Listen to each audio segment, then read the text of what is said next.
Welcome to the Canby City Council regular meeting, August 1st, 2012. Please stand for a pledge of allegiance and a moment of silence. I pledge allegiance to the flag of the United States of America and to the republic for which it stands, one nation, under God, indivisible, with liberty and justice for all. Could you stay standing for a moment of silence for our military personnel worldwide? Thank you. And that Pledge of Allegiance was very good. It really worked through the room. It's better than 2 or 3 of us doing that. So thanks a lot for being here tonight, folks. Okay, we have communications. I have nothing there. Great. Okay. Citizen input and community announcements. If you'd like to speak, we'd like to have a yellow card. If you haven't got one, you can pick one up in the back and give it to Kim here. But right now we have Scott Sassy. Yeah. You can probably move those away if you want to, Scott. We want to make sure we can see your smiling face. Scott Sassy, 1440 South Ivy. I'm kind of here for Puddin River and some businesses on First Avenue. I'm not going to beat a dead horse, but the main thing, people are starting to get kind of frustrated. The signage just kind of went away. The 3-on-3, nobody parked on First when they had it paved. They could have got in there, some cars. They didn't. They don't know how to get in there. So maybe some better signage on that would be good. It's closed during the day. It seems like this week, there must be a snag this week or something. Nothing's getting done. I mean, it's slow. I don't know what's going on, but it sure would be nice to keep the wheels going. So, First Avenue Clinic today had 2 patients, couldn't even get in. They didn't know how to get in. I don't know if they were local people or what, but I think the town people, I think they can kind of figure out how to get in. It's the people that are coming, they're lost. They're really lost. So other than that, and communication, I know Dan isn't, he says he's for the police station, but you know, when we started this, Robert was he's project manager now. It sure would be nice if he'd come in just once in a while and say something. I know he says Jamie, but I think Jamie got thrown to the wolves. She's way behind. This was way before she got hired. He needs to come in and say hi and what's going on. So basically that's it. But if we could just get some better signage and stuff and get people, it seems like once they get to Second, they don't know where to go. Especially with Grant closed. I mean, that's just killing us. I mean, we're all down, but once Grant got closed, it's a ghost town. I mean, Randy, you were in Saturday. We closed at 9 o'clock. So, you know, we're July and August are usually kind of slow for us anyway for chocolates, but the wine night helps. But we're down 52%. That's huge. So, if we could get some of that stuff cleared up, maybe that'd help a little bit. So. That's it. Thank you. Thank you, Scott. We'll basically have staff try to come up with some issues or some answers in the next day or 2 and get it out on our Friday yeah, because we've got our sandwich boards out there, but once they get down there, they need to go. We need to get them this way because there's no grants, so they're clear on the ends and. Make sure we get the business open signs back up. I saw some of them down, and you know the streets are open. So okay. Yeah. And Mr. Mayor, I think Scott's right that the signage does help. Don Peterson was mentioning the other day from Parsons that they had put a new sign out on the big grant. And he said the next day they noticed a substantial increase. Yeah. So I know we started with a bang in terms of getting signage out. We did, and it was pretty good. And maybe none of us anticipated the impact that Grant had. The other thing is if your wine sales are down 52%, I think that sends a message to all of us on the council and in this community that we need to get out there and support the businesses. Get out there and support the businesses. Drink more wine. And Doug Sprague came in not this Saturday, but the Saturday before, and he drives down First every morning at 6, and then he comes back at 6 at night, and he was shocked, even though he's lived here his whole life, he was shocked how much closing Grant killed downtown.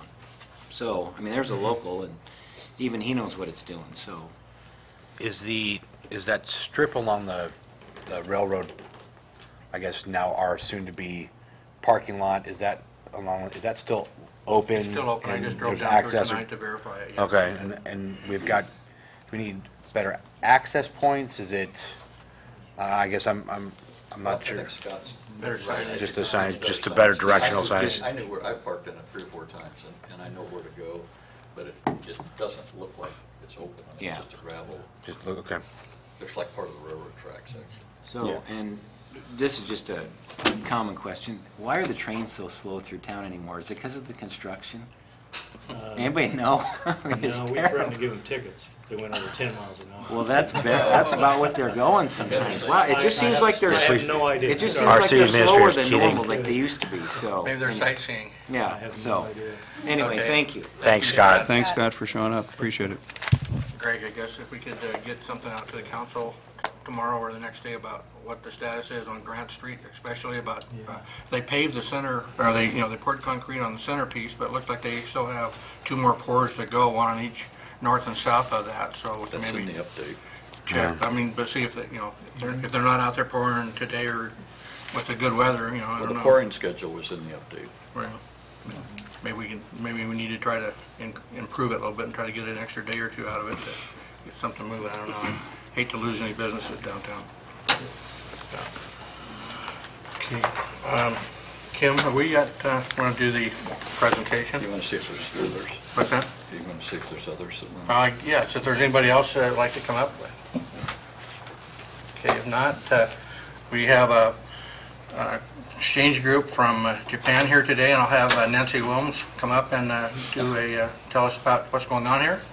We have a big audience tonight. Wow. Well, as most of you should know, if you don't, this is the 23rd year of our sister city agreement with Kurosawa Iwamizawa.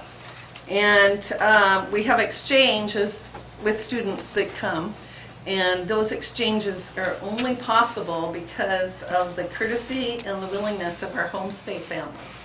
So I would like to take an opportunity to thank the families and maybe have them stand up.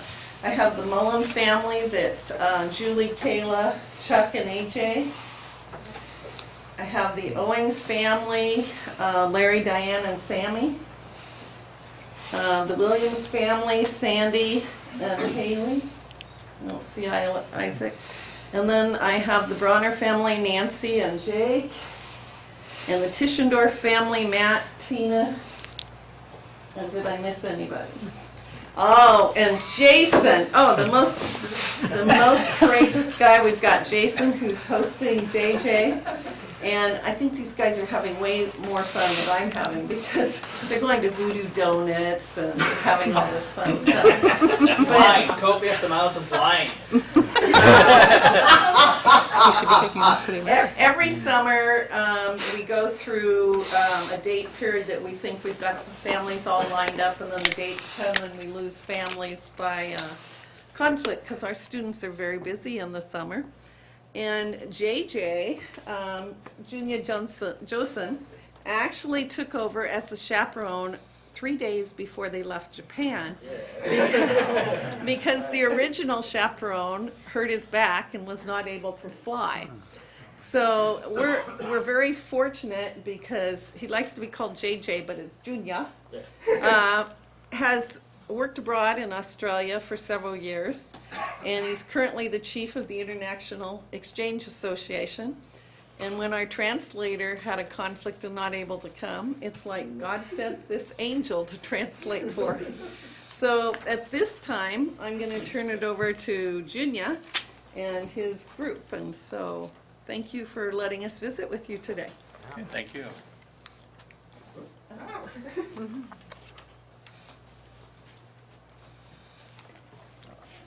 Hello, nice to meet you. I'm Junya Josen. Please call me JJ, my initial. I worked in Iwamizawa City Hall by International Exchange Section. Iwamizawa City, two sister cities relationship. One of Pocatello in Idaho State, and another one this city can be. But depart from Japan about 3 or 4 days ago. So I changed the chaperone. But firstly, chaperone is injured. But suddenly, my boss, you will go to Canby by sister city delegates.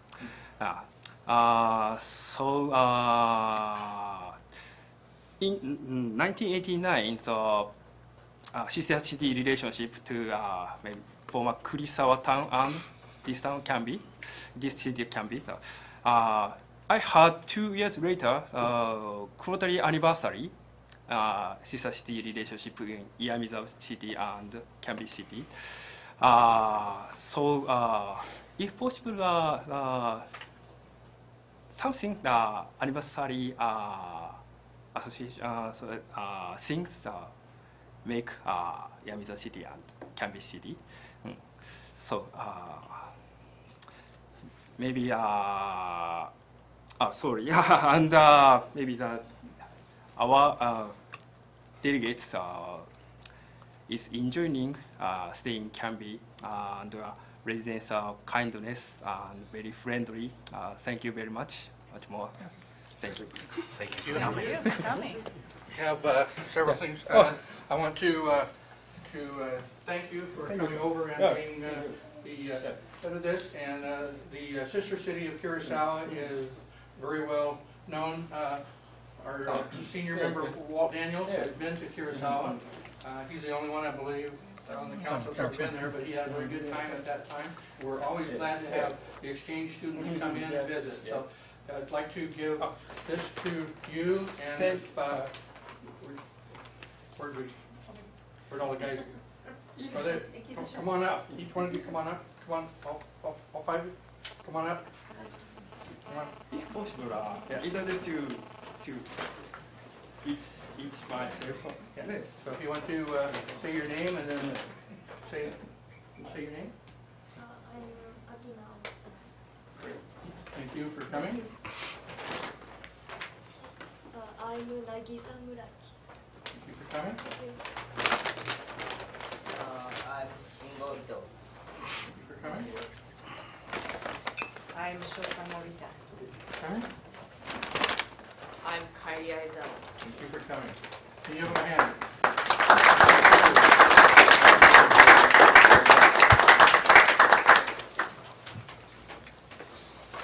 One of the things JJ was talking about is there's many similarities between our communities, and both Canby and Kurosawa celebrated their 100th anniversary within 3 weeks of each other.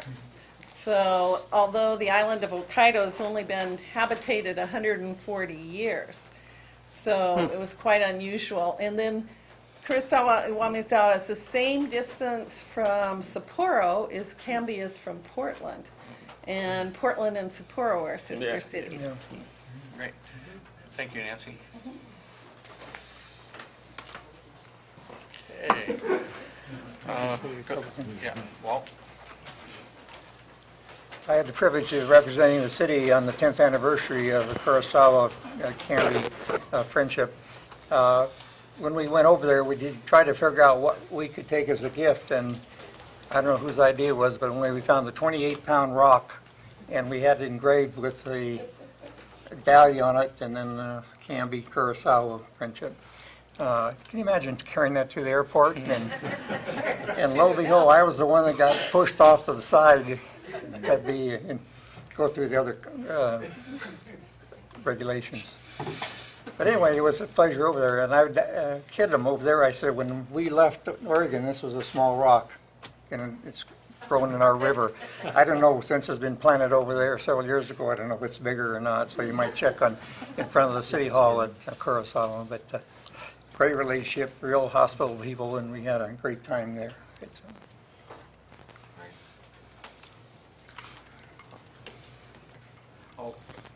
I present for you my souvenir.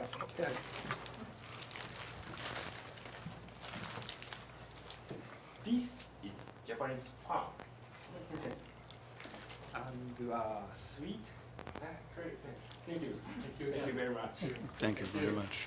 These will definitely get passed around the group here later. Maybe. I keep trying to add more to the story. When Walt carried the 20-pound rock in the 5-year anniversary of our sister city relationship, Kurosawa gifted us the funds to build the Friendship Garden. And so they paid for the design of the landscape architect and the plants that we purchased for it. There's a dry riverbed that's supposed to run through it, and every time the students come, they're replenishing those rocks that Walt took over. So each of the students bring a rock for the Friendship Garden, and then they bring a rock for their homestay family. Great, thank you. Well, I know how important volunteers are, so thank you especially for being a part of this and hosting these. One of the neat things about Canby is it's a great place to live, and the fact that we have these international exchanges gives us a chance to experience the world. And Jason, I'm very pleased that you're participating in this and have not resulted in an international incident. I'm on my best behavior, I promise. Thank you, guys. Thank you. Okay. Now we're going to move on to mayor's business. Been kind of a quiet 2 weeks here. The only thing I really went to is this morning. They had the Clackamas County Commission Chair Candidate Forum between Charlotte Lehan and John Ludlow. And that was a couple hours this morning. I went and participated. Well, I didn't participate. I went and listened to see what they were going to say. We had a good discussion on both sides. What we have coming up, thing I'd like to make a comment is Carly DeWald. She's paraplegic. She'll be in the 2012 Paralympics in September of this fall, and she'll be racing. And there's a fundraising walk this Friday during First Friday on the third here. It's called Push Carly to London. They're still raising funds to get her and her family to be able to go to London for the Paralympics for her wheelchair races. She's done very well in the preliminaries and things like that one. So we're rooting her on, a good Canby person. So anybody that wants to come on out Friday, they can help on that one, and just hopefully support her in September during the actual Paralympics. And I think, and the Canby Fair and Rodeo will be coming up this next week, August 14th through the 19th. So I want to make sure everybody's aware of that one. And if you want to come out for the parade on Tuesday the 14th, kiddie parade, you don't have to be a kid, but you can sure come out and decorate your bike if you want to. And some of us are going to be walking instead of riding a bike. So come on out for that. And Rich? No liaison reports, but we'll report on the big event last Saturday. Canby Rotary had its 13th annual 3-on-3 basketball tournament. We had a record turnout. We had 123 teams participate, which is about a 20% increase over our biggest year ever. It taxed us to the limit on being able to put that on, but for those that don't know what the 3-on-3 tournament is, we surround Waite Park with 21 basketball courts, and we invite people of all ages from 8 years on up to come and participate.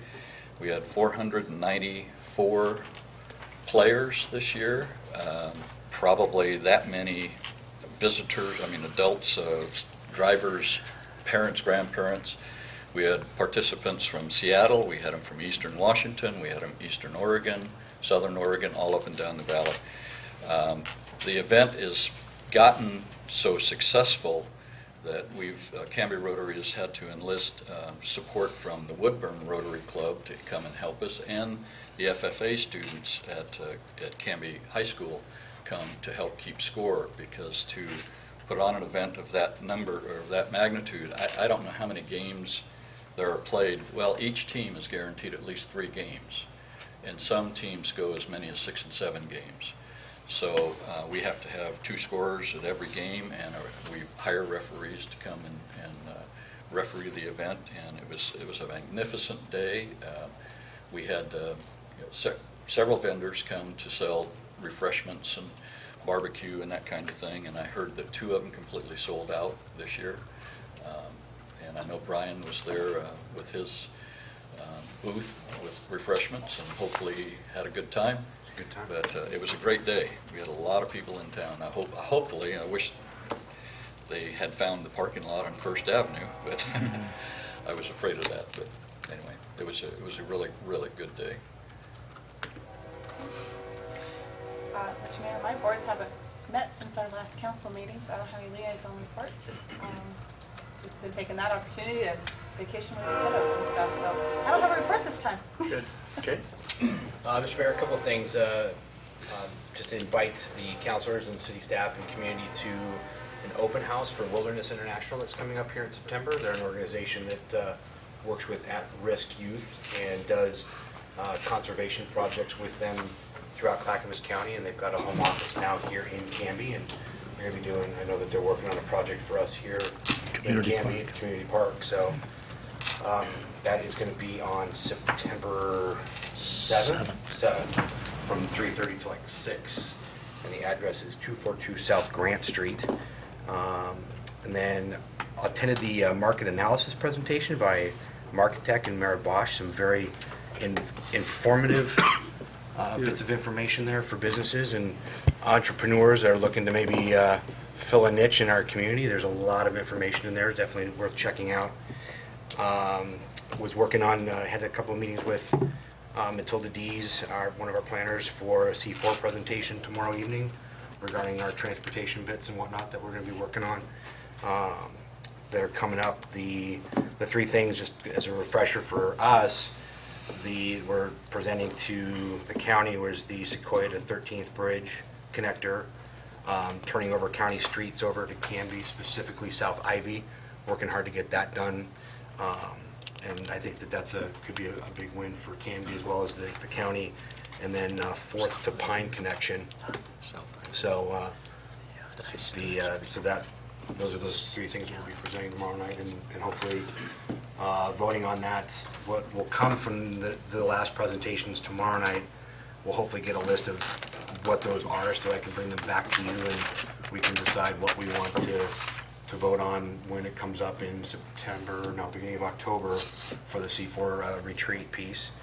And then lastly, I just want to commend Chief Smith and Canby PD.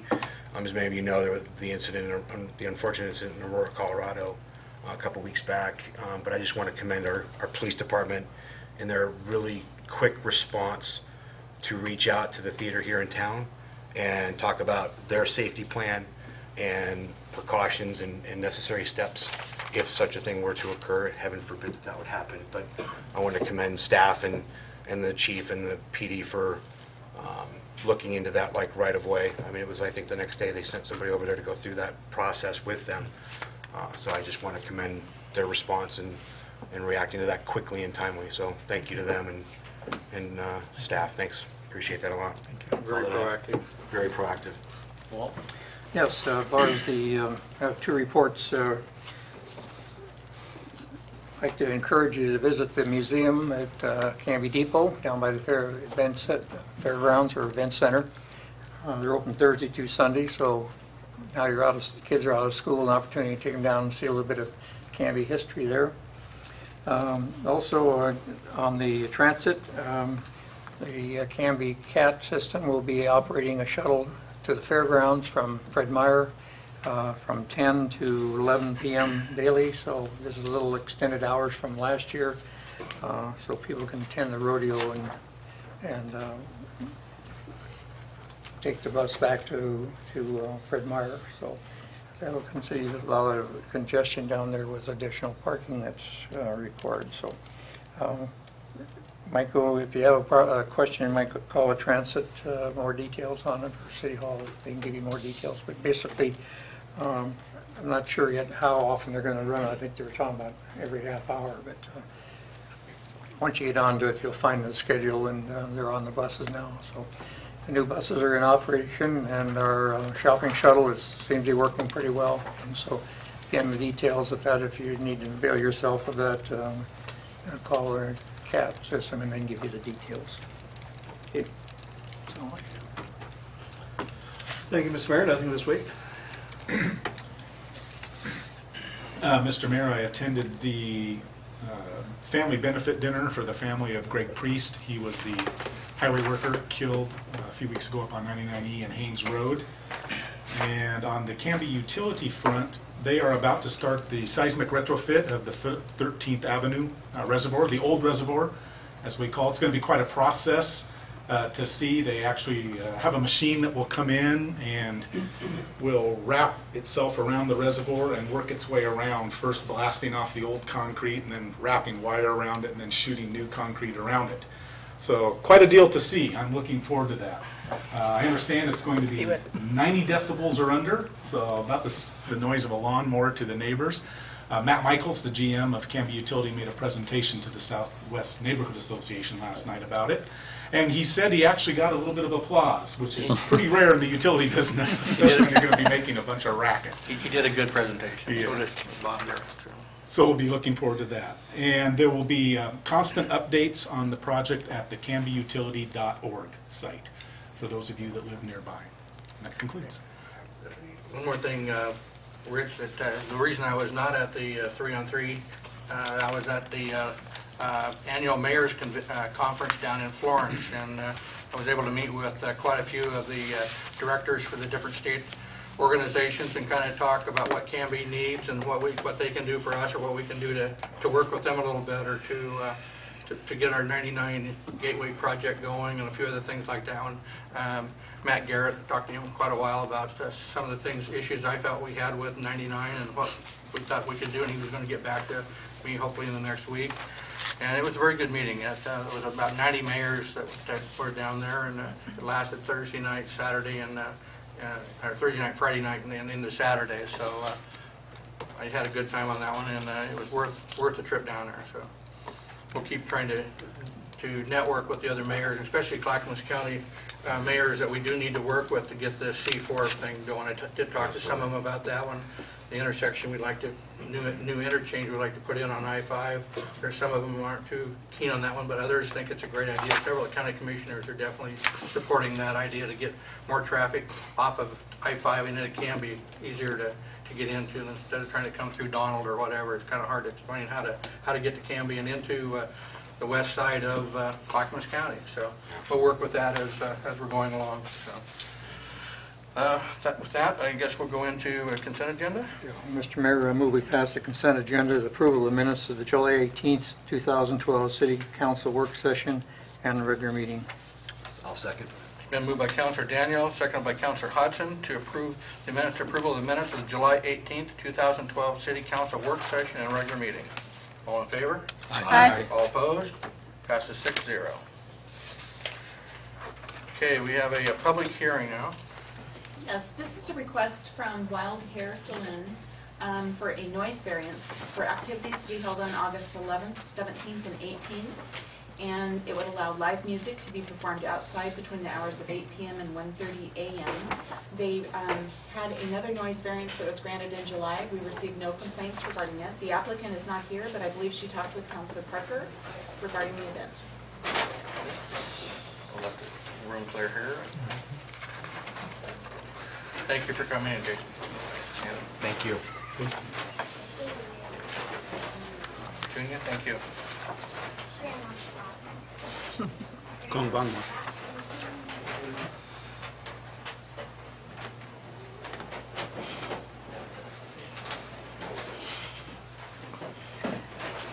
And then there were 5. It's nice to have that group from Kurosawa come in today. It's great to have them in town. So, okay, we're going to go ahead and open the public hearing for the 3 noise variances from Sidewalk Incorporated, doing business at the Wild Hair Saloon and Cafe. So, do we have any presentation at all from staff? No, that was Okay. I wasn't sure if we needed to. Basically, what this is the Wild Hair Saloon and Cafe wants to hold 3 different nights during the Clackamas County Fair, or just before and just after the Clackamas County Fair on the August 11th, for a startup get-together with the Cowboys and some of the other people that are going to be involved in it. And then 17th and 18th, as kind of a party after the rodeo at night. So what they're asking for is a variance that they can do a live music performance outside between the hours of 8 p.m. and 1:30 a.m. So if there's anybody that would like to speak on that, come on up. If not, Any council comments? I've got two questions, actually. First one is, they had a big event this past weekend, and I'm curious if there were any complaints or any issues from that. None? And the second one is, isn't this similar to the variance we gave for the same event last year? What, is it the Correct. exact same night, I mean, same number of evenings, and we had no issues or problems with that either last year? Okay. That's all I have. Anybody else? Need a motion? Do you need to close the hearing first? Yes, you need to close the hearing. Close the hearing, thank you. Yeah, Mr. Mayor, I would move to grant 3 noise variances to the Wild Hare Saloon and Cafe on August 11, 17, and 18, 2012, between the hours of 8 p.m. and 1:30 a.m. to allow them to provide live music outside, located at 1190 Southwest 1st Avenue. I'll second. Been moved by Councilor Parker, excuse me, seconded by Councilor Hensley, to grant 3 noise variances to the Wild Hare Saloon and Cafe on August 11th, 17th, and 18th, 2012, between the hours of 8 p.m. and 1:30 a.m. to allow them to provide music outside, located at 1190 Southwest 1st Avenue. All in favor? Aye. All opposed? Passes 6-0. Go for it and have a good party. Some of us will probably be there. Okay. Resolution. The next item we have is under resolutions and ordinances. This is before you for second reading. It's ordinance 1361. It's authorizing a contract with Ken Robinson, DBA KR Maintenance, to provide services at the city-owned Zion Memorial Cemetery. Mr. Mayor, I move we pass ordinance 1361, an ordinance authorizing the city of Canby to enter into a contract with Ken Robinson of DBA KR Maintenance to provide services at the city-owned Zion Memorial Cemetery, declaring emergency come for second reading on August 15th. No, this is the second reading. This is the second reading. This is second, okay. Roll call. Okay. It's been moved by Councilor Daniels, second by Councilor Ayers, to adopt ordinance number 1361, an ordinance authorizing the city of Canby to enter into a contract with Ken Robinson, DBA KR Maintenance, to provide services at the city-owned Zion Memorial Cemetery and declaring an emergency. This is second reading. Roll call vote. Councilor Ayers? Yes. Councilor Hensley? Yes. Councilor Hodson? Yes. Councilor Daniels? Yes. Councilor Parker? Yes. Councilor Dale? Yes. Passes 6-0. Thank you. The next item is also before you for second reading. This is ordinance 1362. This is amending the comprehensive plan land use map from residential commercial to high density residential for tax lot 1100 1100 and 1101 of tax maps 4S, 1E, 4D, located adjacent to and on the west side of the 1600 block of South Ivy Street. And as a recap, this is the annexation Hope Village. for Hope Village, correct? That was here 2 weeks ago? It's a small Seven part. acres. Yeah. I move that we approve ordinance number 1362, an ordinance amending the comprehensive plan land use map from residential commercial to high-density residential for tax lot 1100 and 1101 of tax map 4S-1E-4D, located adjacent to and on the west side of the 1600 block of South Ivy Street. I'll second that. Glad you had to read that, not me. It's been moved by Councilor Hodson, seconded by Councilor Hensley, to adopt ordinance number 1362, an ordinance amending the comprehensive plan land use map from residential commercial to high-density residential for tax lot 1100 and 1101 of tax map 4S-1E-4D, located adjacent to and on the west side of the 1600 block of South Ivy Street. Second reading, roll call vote. Councilor Ayers? Aye. Councilor Hensley? Aye. Councilor Hodson? Yes. Councilor Daniels? Yes. Councilor Parker? Yes. Councilor Dale? Aye. Punchy group tonight. You guys aren't following the lead here. Oh, sorry. I'm following. You did, yeah. I followed Then you directions did. well. Okay, the next item we have is ordinance 1363. This is authorizing an amended contract with Kin Technology, Inc. to continue to provide computer technology technical services for the city of Canby. And I can just say a few words about this, which is, it laid it out a little bit in the slight skinny staff report, but it's the folks who have been doing our computer services. And we're simply amending their contract to basically extend it another year. It raises their ceiling on the amount of services by 10,000, but it doesn't really change their hourly rates that they charge for different types of technical services. And part of that, I got a great email from Councilor Dale wondering exactly why they needed a little bit of additional ceiling.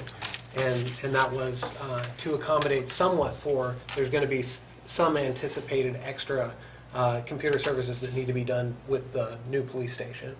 And they've also just found that there's been a little bit more activity because of the way life goes in the technology world. And so they've, upped their hours a little bit, and they seem to have staff in here quite a bit. So that's what they were asking for, and that's what we thought would be appropriate.